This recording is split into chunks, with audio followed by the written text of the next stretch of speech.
இப்போ கரண்ட்டில் ட்ரெண்டாக இருக்கிறது சிப். நம்ம முன்னாடியெல்லாம் யாராவது ஃப்ரெண்ட்ஸை பார்த்தோம்னா ஹேவ் அ சிப் அப்படின்னு சொல்லிட்டு காஃபி ஷாப்புக்கு கூப்பிடுவோம். ஆனால் இப்போது எங்கே பார்த்தாலும் ஃபினான்ஷியல் மார்க்கெட்டை பொறுத்தளவு ஹேவ் அ சிப் அப்படின்னு சொல்லிட்டு ஒவ்வொரு பேங்க்லேயும் ப்ரோக்கரேஜ் கம்பெனிலையும் இந்த மாதிரி எல்லாரையுமே கூப்பிடுறாங்க. It means SIP, systematic investment plan. இந்த சிஸ்டமேட்டிக் இன்வெஸ்ட்மெண்ட் பிளான் மூலமாக நாம் என்ன கெயின் அடைய முடியும் அப்படின்னு பார்த்தீங்கன்னா, எந்த சிஸ்டமேட்டிக் இன்வெஸ்ட்மெண்ட் பிளான் மூலமாகவும் நீங்கள் ஒரு பைசாவை இழக்காமல் கெயின் அடைய முடியும். எல்லா சிஸ்டமேட்டிக் இன்வெஸ்ட்மெண்ட் பிளானும் உங்களுடைய இன்வெஸ்ட்மெண்ட்டை எந்த விதத்துலையும் பாதிக்காது. ஆனால் ரிட்டர்ன்ஸ் எப்படி கொடுக்கறது அப்படிங்கிறத மட்டும்தான் நீங்கள் கண்காணிக்கணும்.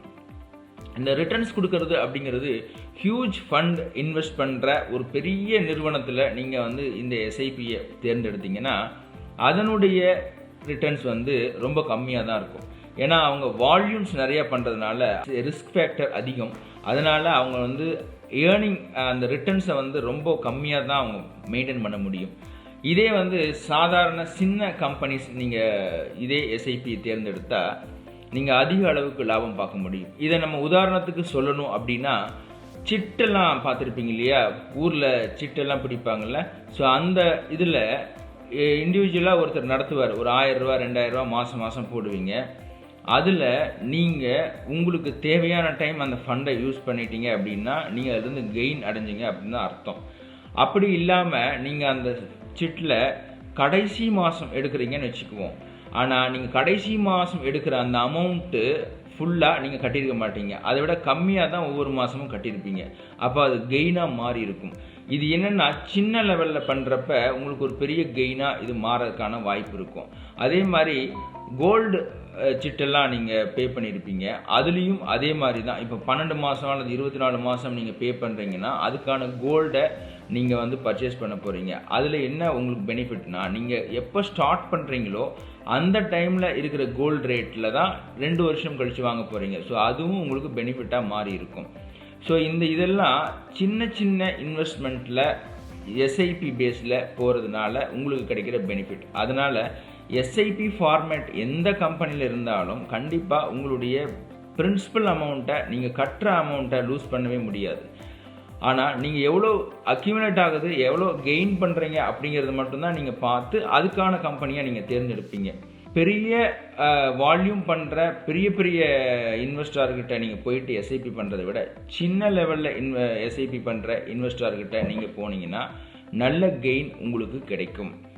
இப்போது நாம் பண்ணுற எஸ்ஐபி அப்படிங்கிறது ரொம்ப ஃப்ளெக்சிபிளான எஸ்ஐபி.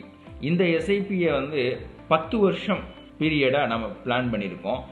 நாம் இன்ட்ரடியூஸ் பண்ணுற இந்த SIP best SIP and big returns அப்படிங்கிற இந்த எஸ்ஐபி பிளானில் மினிமம் 1000 ரூபாயிலிருந்து 10,000 வரைக்கும் நீங்கள் ஒவ்வொரு மாதமும் இன்வெஸ்ட் பண்ண முடியும்.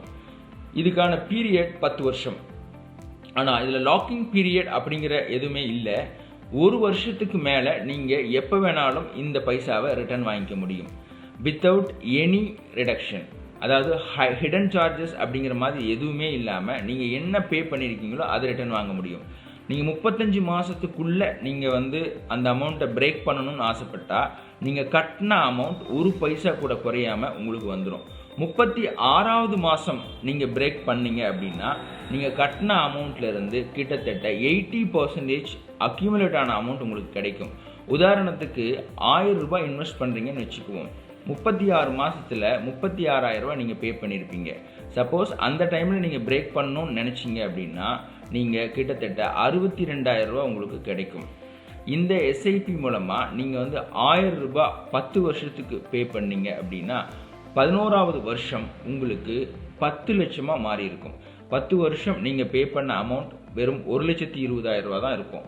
அது 10 லட்சமாக மாறி இருக்கும். ஸோ இந்த மாதிரியான ஒரு ஆப்பர்ச்சுனிட்டி இந்த எஸ்ஐபியில் உங்களுக்கு கிடைக்கும். இதுவே 10,000 இருந்துச்சுன்னா 1 கோடியாக மாறி இருக்கும். ஸோ இதை 10 வருஷம் நீங்கள் மெயின்டைன் பண்ணிங்கன்னா இந்த மாதிரி ஒரு பெனிஃபிட் கிடைக்கும். அப்படி மெயின்டைன் பண்ண முடியல, எனக்கு ஃபினான்ஷியல் நீட்ஸ் இருக்குது அப்படின்னு எப்போவாவது தோணுதுன்னா எனி டைம் நீங்கள் பிரேக் பண்ணிக்கலாம். இதில் ரெஸ்ட்ரிக்ஷனே கிடையாது. மற்றபடி உங்களுடைய அமௌண்ட் நீங்கள் கட்டுற அமௌண்ட் எந்த விதத்துலேயும் 1 ரூபா கூட லாஸ் இல்லாமல் உங்களுக்கு திரும்ப கிடைக்கும். அல்லது அந்த பெனிஃபிட் இயருக்கு தாண்டிட்டீங்க அப்படின்னா நல்ல ப்ராஃபிட்டோட அந்த அமௌண்ட்டை நீங்கள் வித்ட்ரா பண்ணிக்க முடியும். ஸோ இதுதான் நம்மளுடைய எஸ்ஐபியில் இருக்கிற பிக் பெனிஃபிட்ஸ். இந்த எஸ்ஐபியில் ஜாயின் பண்ணணுன்னா ஸ்க்ரீனில் தெரிகிற இந்த நம்பருக்கு கால் பண்ணி அல்லது வாட்ஸ்அப் பண்ணி நீங்கள் ஜாயின் பண்ணலாம். இந்த எஸ்ஐபி பற்றின முழு விவரம் நீங்கள் தெரிஞ்சுக்கணும்னு ஆசைப்பட்டால் ஸ்க்ரீனில் தெரிகிற இந்த நம்பருக்கு கால் பண்ணி உங்களுடைய டீட்டெயிலை தாராளமாக நீங்கள் தெரிஞ்சுக்கலாம்.